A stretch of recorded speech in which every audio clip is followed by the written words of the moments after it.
I'm very much an optimist about the future. One of our researchers back in the 70s, Alan Kay, said the best way to predict the future is to invent the future. And that is what Xerox, what as a company, what we have been doing for decades, and we obviously plan to do for the next many decades to come.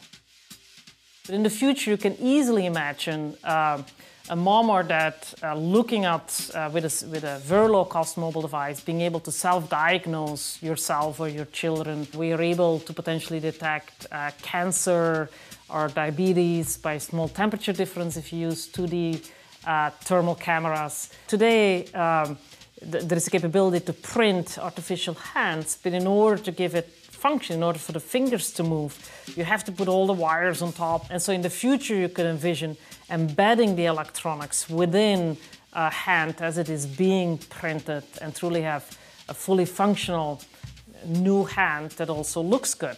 I can envision the merger of biology, and including synthetic biology, together with electronics, having the power of what today is in my mobile device embedded in a little device that's the size of a blood cell, and you can send it into the human body to potentially go fight diseases. So I believe that with the advances of all these technologies and with creative, smart people, not only across Xerox, but really across the world, if we put our energy to it, that we will be able to solve big problems.